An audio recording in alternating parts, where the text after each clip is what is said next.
Bonjour à tous, Deauville, dernier jour, la petite émission s'achève aujourd'hui avec ce 4e numéro, merci de nous avoir suivis, c'était la rédaction de Box Office qui s'est délocalisée toute cette semaine et pour le dernier numéro, nous avons envie de vous faire revivre un peu ce qui s'est passé lors de la journée des éditeurs, mais surtout d'avoir un petit focus sur Sony Pictures à travers l'interview de la réalisatrice de Suprême et un petit détour par le stand.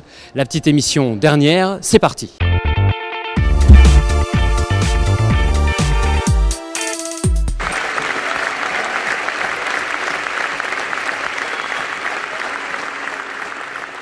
Dernier jour donc de Deauville, et chez Gul, tu étais notamment à la journée des éditeurs.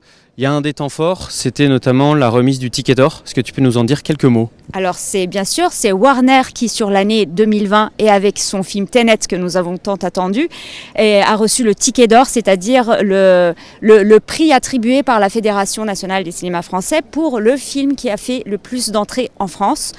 Et sachant que, alors est-ce que c'est un petit jeu de la part de la Warner mais a priori le film aurait fait, c'était quoi les chiffres ? 2348 348 432 entrées. Ce qui fait un sacré palindrome, si on le lit dans l'autre sens. En quelques chiffres, j'aimerais que tu reviennes un peu sur cette journée d'éditeur, dans les grandes lignes. Combien d'heures de direct d'images ont été vues ? Alors nous sortons de 9h50 de présentation de boucles distributeurs de la part de 30 distributeurs et on nous a parlé, disons, de 355 films dont nous ne sommes pas tenus de ne pas trop parler pour des clauses de confidentialité, mais je peux vous dire que ça nous a donné envie. Alors par contre, il y a quand même un petit point négatif à retenir de cette journée éditeur ? Oui, alors c'est pas un point négatif, mais en tout cas le sentiment était palpable de la part de nombreux distributeurs qui montaient sur scène d'une certaine amertume, si je peux me permettre, concernant les dernières annonces d'aide énoncée par Roselyne Bachelot hier, une déception quant à la somme de 7 millions d'euros pour les distributeurs et les producteurs. Et les producteurs jugés insuffisants, comme souvent l'ensemble des aides attribuées à ces filières spécifiques. Mais pour autant, pas du tout d'animosité, au contraire, comme toujours, une union sacrée autour de ce qui est l'essentiel, comme toujours, c'est les films. Et je crois qu'on a de quoi retourner très souvent au cinéma.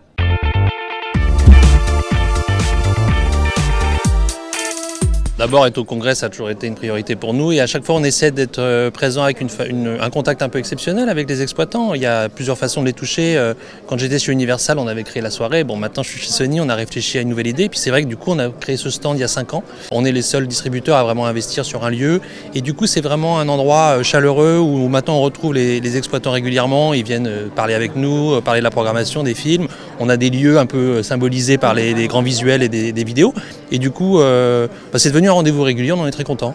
À chaque fois, comment est-ce que vous le concevez, votre stand ? Cette année, on a travaillé sur vraiment les grands rendez-vous de fin d'année, donc les films Marvel qui sont vraiment importants pour nous, Uncharted qui est annoncé en début d'année, et puis SOS Fantôme et Suprême. Alors Suprême, évidemment, le grand film français de cette fin d'année. Donc c'est vraiment nos grands rendez-vous à chaque fois. On essaie de donner une tonalité qui soit un peu élégante, et puis surtout rappeler l'univers du film, parce que c'est pas évident pour les exploitants. C'est une grosse journée, on voit plus de 200 films en présentation, donc là, au moins, c'est quelques éléments de visuel qui permettent de se mémoriser le projet. C'est très important pour garder le lien justement avec eux. Oui, parce qu'on n'a pas vraiment l'occasion de se voir autant que ça. On est moins présents, nous, en tournée province, donc on va moins voir nos amis exploitants. On a d'autres rendez-vous dans l'année, mais tout ça, ça s'est un peu distancé avec le Covid, donc on est content d'avoir ces moments-là.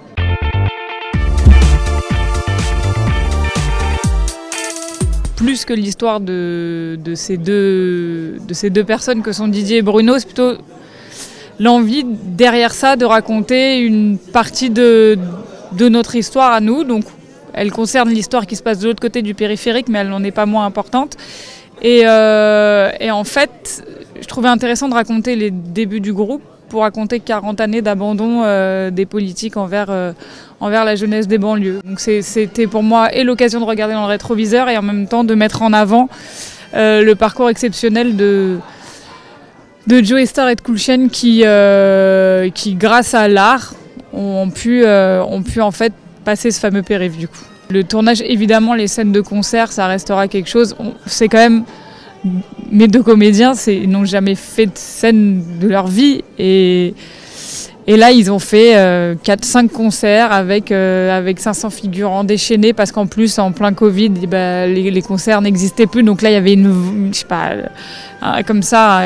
envie de se défouler, un partage assez dingue. Donc c'était assez transcendant et vraiment, vraiment magique. Mais c'est surtout à ce moment-là, on se rend compte qu'on est en train de faire quelque chose d'inédit, ça c'est sûr, mais de puissant parce qu'en fait c'est ça, l'alchimie de ces deux mecs sur scène, c'est de la puissance, c'est du charisme, c'est quelque chose de très animal, même leur rapport à eux deux est comme ça. Et de voir à quel point on était tellement près, eux étaient tellement près que tout était instinctif, ça c'était beau. En fait quand on fait des films, on se rend compte tout le processus de fabrication d'un film jusqu'au moment où il sort, l'importance des gens qui travaillent autour. On ne fait pas un film tout seul et sans son équipe technique, on ne peut pas faire un film. Et un technicien de cinéma, c'est vraiment quelqu'un qui a un amour pour son métier et le travail bien fait qui devrait être beaucoup plus mis en avant parce que sans eux, on ne sait pas faire des films. Et pareil, la diffusion des films en salle est très importante. Et je rentre même pas dans le débat des plateformes et tout ça, c'est pas le problème. Mais là, je suis là avec un film attendu, mais j'ai aussi fait des films très petits, très fragiles pour un marché. Et on a encore plus à ce moment-là besoin d'exploitants parce que c'est eux qui prennent le film, ils savent qu'ils vont faire 4 entrées et ils vont chercher le public parce qu'ils ont un public fidèle avec qui ils ont un rapport au quotidien et ça c'est important pour les cinéastes bien sûr.